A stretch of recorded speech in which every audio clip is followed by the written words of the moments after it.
Tev ir kādreiz bijis tāda iespēja, cilvēkam pietiek ar vienu vārdu, lai tu atcerētos ļoti ilgi, pietiek ar 3, lai atcerētos visu mūžu. Konkrēti, īsi un konkrēti, ir tās lietas, ko tu nekad neaizmirsti, kad kāds tev pasaka.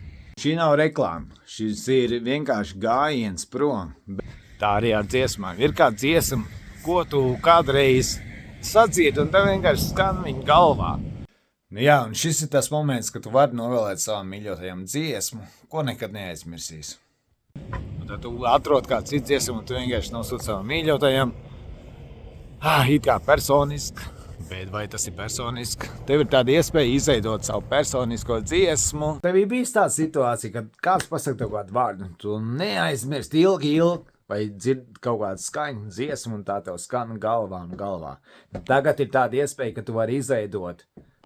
Es tev palīdzēšu izveidot dziesmu tam mīļajam cilvēkam, kas skanēs galvā viņam, lai tev būtu vislabākais dzīvē, lai tu varētu turpināt savas emocijas, savu dziesmu. Tu jau īstenībā, ko tu darīsi, tad tu parādīsi, kā tev tas cilvēks nenormāli nozīmē.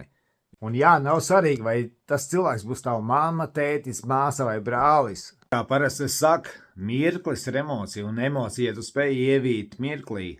Un ja atmiņas, tas ir tik nozīmīgi, bet vai tev tā ir? Te man gribās pateikt no sevīm, es ņihujā daudz ko neatceros, tā kā jums ir labāk. Vai mīļotais cilvēks, ar ko gribi pavadīt kopā mūžu, vai atcerēties savu momentu, kas reiz ir bijis, vai tas bija 10 gadu atpakaļ, 20 vai 5? Nu, šis ir tas variants, šis ir, kad to tu vari izdarīt, to īpašo dāvanu, savam mīļotam cilvēkam. Tu esi uz to gatavs. Vienalga, vai tā būs mamma, vai tētis, vai brālis, vai mīļotais cilvēks, ar ko gribi savu dzīvi pavadīt. Man jau it kā vienalga, es pīpēt, bet tāpēc klausies tālāk, skaties, kur vari, un sazinies, vai atrast, vai tam līdzīgi. Tu vari savas emocijas nodot caur dziesmu citiem. Es jau varu būt arī zolīts, bet lieta paliek viena un tāda paša. Vārdiem. Ja gadījumā tu skaties manā mājaslapā, tur ir 3 līnijas, tur uzspies uz 3 līnijām. Ja tā laikā es būšu pielālājies ar vienu alu, arī tas nav svarīgi.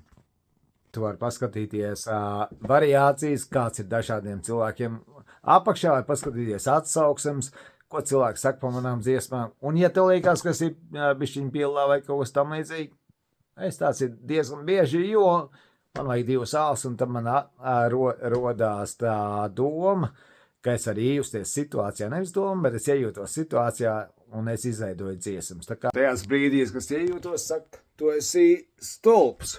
Bet vai tas stulbeņam nepieder pasauli? Es to ar stulbs, lai pieder tev savā. Baigi neķer to kreņķi, paskaties, ko tu vari dabūt, un, ja gribi savam mīļotajam cilvēkam vislabāko dāvanu mūžā, neatkarīgi, vai tie būs Ziemassvētku vai jaunais gads vai īpašā diena, sazinies, sarunāsim. Čau! Jums kopā bija Atoši, 3-1, mākslinieks. Kas novērtē katru situāciju?